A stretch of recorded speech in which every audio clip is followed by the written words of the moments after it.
નિયમ, નિશ્ચય અને પક્ષનું.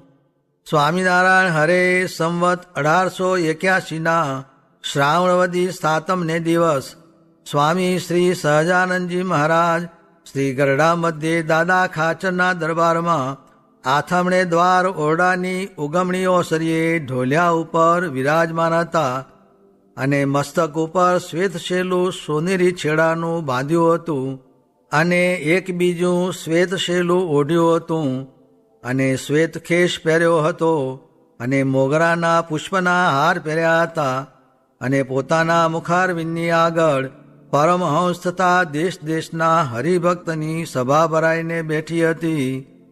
પછી શ્રીજી મહારાજ બોલ્યા, જેમાં 3 વાના હોય તે પાકો સત્સંગી કહેવાય.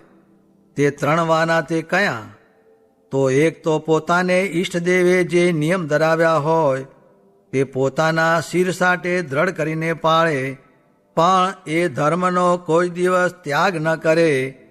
અને બીજો ભગવાનના સ્વરૂપનો જે નિશ્ચય તે અતિશય દ્રઢપણે હોય, પણ તેમાં કોઈ સંશય નાખે તો સંશય પડે નહીં, ને પોતાનું મન સંશય નાખે તોય પણ સંશય પડે નહીં, એવો ભગવાનનો અડગ નિશ્ચય હોય. અને ત્રીજો પોતાના ઈષ્ટદેવને ભજતા હોય એવા જે સત્સંગી વૈષ્ણવ, તેનો પક્ષ રાખવો. તે જેમ મા બાપ, દીકરા દીકરી તેનો પક્ષ રાખે છે, અને જેમ પુત્ર હોય તે પોતાના પિતાનો પક્ષ રાખે છે, અને જેમ સ્ત્રી હોય તે પોતાના પતિનો પક્ષ રાખે છે, તેમ ભગવાનના ભક્તનો પક્ષ રાખવો. એ 3 વાના જેમાં પરિપૂર્ણ હોય તે પાકો સત્સંગી કહેવાય.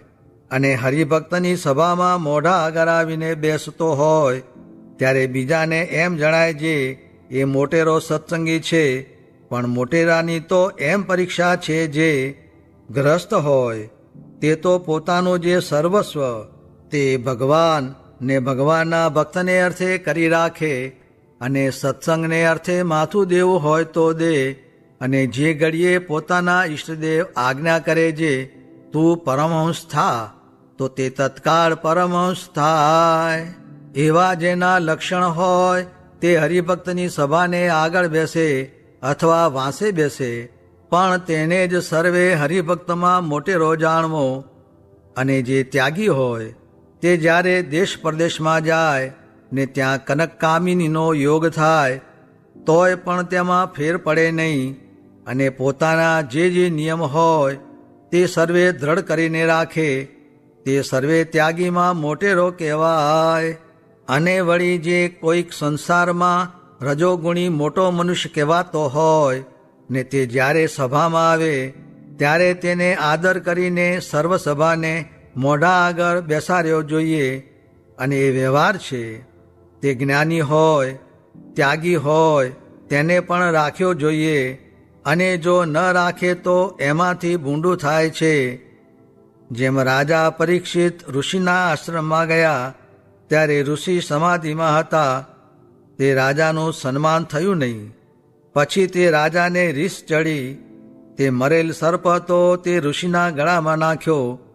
પછી તે ઋષિના પુત્રે શાપ દીધો, તેણે કરીને તે રાજાનો 7 દિવસમાં મૃત્યુ થયો. અને જ્યારે બ્રહ્માની સભામાં દક્ષ પ્રજાપતિ આવ્યા ત્યારે શિવજી ઊભા ન થયા, અને વચને કરીને પણ દક્ષનું સન્માન ન થયું.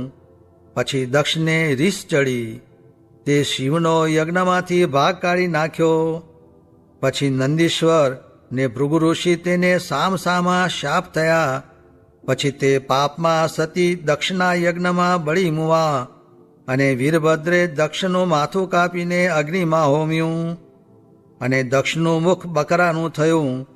માટે ગ્રહસ્થ તથા ત્યાગી એ સૌને એ રીત રાખવી સંસાર વ્યવહારે જે મોટો માણસ કહેવાતો હોય તેનું સભામાં કોઈ રીતને અપમાન કરવું નહીં. અને જો અપમાન કરે તો એમાંથી જરૂર દુઃખ થાય, અને ભજન સ્મરણમાં પણ વિક્ષેપ થાય. માટે આ વાર્તા સત્સંગી ગ્રહસ્થ સર્વે તથા ત્યાગી સર્વે દ્રઢ કરીને રાખજો. ઇતિ વચનામૃતમ એ રીતે ગરડા મધ્ય પ્રકરણનું 61મું વચનામૃત જે તે થયું. કરી જે નવરાશ હોય ત્યારે ભગવાનની મૂર્તિને લઈને બેસવું. તે મૂર્તિ તે શું છે?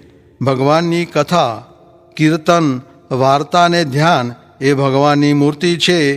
ને દેહ હોય ત્યાં લોભ, કામ, ક્રોધ, સ્વાદ, સ્નેહ, માન અને નિદ્રા એ સર્વે હોય છે. તેને તો દેહ ભેળા કરી રાખવા. તે તો જેમ કોઈ કફીણનું વ્યસન રાખે છે તે સુખ જેવું જણાય છે, પણ એ તો દેહને દુઃખ દેવું છે એમ સમજવું. સ્વામિનારાયણ હરે સ્વામીએ વાત કરી છે, સૂક્ષ્મ દેહનો કજિયો બહુ ભારે છે ને તેમાંથી સ્થૂળ દેહને ધક્કો લગાડી દે છે. તે કેમ કરવું? એ પ્રશ્નનો ઉત્તર છે એ તો મોટા મોટાને પણ કજિયા છે ને એટલું મટે ત્યારે તો સિદ્ધ થઈ રહ્યા. પછી શું કરવાનું રહ્યું? એટલું જ કરવું છે. સ્વામિનારાયણ હરે સ્વામીએ વાત કરી છે, આપણે મહારાજની કોઈ આજ્ઞા તરત રાજી થઈને માની નથી. કેમ જે આપણને સૂઝે નહીં અને બુદ્ધિ પણ પહોંચે નહીં. ને મહારાજને તો પૂર્વા પર સૂઝતું હોય તે શી આજ્ઞા? જે રાંધેલું અન્ન મોરે માગવાનું કહ્યું તે કોઈએ માન્યું નહીં. તે પ્રથમ પોતે માગીને પછી મનાવ્યું. ને મંદિર કરવાનું કહ્યું તે કોઈ હા પાડે જ નહીં. પછી ભણવાનું કહ્યું તે કોઈ માનતા નહીં. ને પત્તર રાખવાનું કહ્યું તે પણ માને નહીં. એ આદિક સર્વે વચન પરાણે ઘણો ઘણો આગ્રહ કરીને મનાવ્યા. તે મહારાજને ને મોટા સાધુને તો પૂર્વા પર સૂઝે, પણ તે જીવને મનાય નહીં. ને વચન માનવા ને ન માનવામાં પણ વિવેક રાખવો. તેમાં નારાયણદાસની વાત કરી જે ત્યાગ રાખતો. તેમાં ખાવાનું કહ્યું ત્યારે ખાવા માંડ્યું, તેમાં વિચાર નહીં. ને પછી તેમાં સંકોચનું કહ્યું ત્યારે અન્ન મૂકી દીધું. વળી જોડા પહેરતો નહીં તે પહેરવાનું કહ્યું. ને જોડા પહેર્યા ત્યારે પગમાં કઠીને લોહી નીસર્યું પણ કાઢે નહીં. એ માટે એમ ન કરવું ને વિવેક રાખવો. સ્વામિનારાયણ હરે સ્વામીએ વાત કરી છે, મંજીભાઈએ પૂછ્યું છે, જ્ઞાની હોય તો પણ કાંઈ વાસના રહેતી હશે? સ્વામી કહે, સુખજી ઉડ્યા ને જનકથી ઉડાણું નહીં. ને બેક પ્રવૃત્તિનો જોગ રહે ત્યાં સુધી જણાય ખરી. જેમ અમે ત્યાગી થયા તેવા સમામાં ગામ, નદી બધું દેખાતું, માટે એ કાંઈ વાસના હતી? એ તો જોગે કરીને દેખાતું. ને 20 વર્ષ થયા પછી છેટું પડ્યું એટલે દેખાણું નહીં. તેમ પ્રવૃત્તિમાં જ્ઞાન વૃદ્ધિ પામે, અંતઃકરણ શુદ્ધ થાય, પણ જોગે કરીને ઇન્દ્રિયોની શુદ્ધિ થતી નથી. પછી નથુ પટેલે પૂછ્યું છે, પ્રાપ્તિમાં ફેર છે કે નહીં? સ્વામી કહે, પ્રાપ્તિમાં ફેર નથી, બરાબર છે. ને નિવૃત્તિવાળાને એટલો અધિક ન કહીએ તો તમે માનો, પણ બીજા માને નહીં. માટે એમ ઉત્તર કરવો પડે. પણ ભગવાન તો ચાહે તેમ કરે, તેનો કોઈ ધણી છે? ને ઉત્તર તો થતો હોય તેમ થાય. સ્વામિનારાયણ હરે સ્વામીએ વાત કરી છે, કોઈ બેઠો ભગવાન ભજે તો તેને અહીં અમારે રોટલા આપવા ને તેના ઘરના મનુષ્યને અન્ન વસ્ત્ર પૂરા કરવા એ અમારે માથે છે એમ દયા કરીને કહ્યું. સ્વામિનારાયણ હરે સ્વામીએ વાત કરી છે, શિક્ષાપત્રીમાં સર્વે સંશયના નિવારણ લખ્યા છે. તેથી કોઈને કાંઈ સંશય હોય તો પૂછજો. પણ આનું કેમ હશે કે આનું કેમ હશે એ કાંઈ પૂછવાનું રહ્યું નથી. હવે તો દાણા ખાઈને ભજન કર્યા કરવું. ને શિક્ષાપત્રી પાડશે તેને દેહ કરીને દુઃખ નહીં આવે.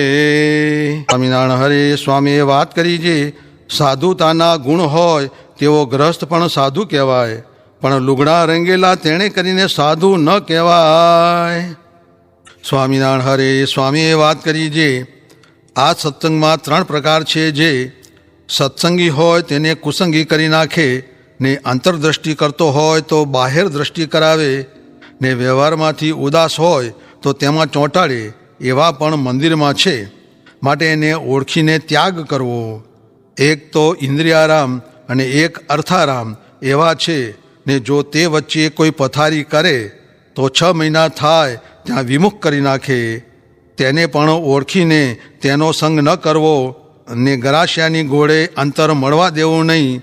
અર્થારામ સાથે અંતર મળ્યું કે ભૂંડું થયું, એ બેને મૂકીને આપણે તો આત્મારામ થાવો. સ્વામિનારાયણ હરે સ્વામીએ વાત કરી છે, ઓહો, અમે નાના હતા ત્યારે કૂવામાં મોટા પાણા નાખતા હતા, પછી ઓલી લીલ જે હોય તે ખસીને પાણી ચોખ્ખું થઈ જાય, પણ પાછી લીલ ભીડી થઈ જાય. તેમ આ વાતું કરીએ છીએ ત્યારે માયારૂપ લીલ ખસી જાય છે ને જીવ ક્રિયા કરવામાં ઉઠે કે તરત પાછો લીલની પેઠે ભળી જવાય એવો જીવનો સ્વભાવ છે.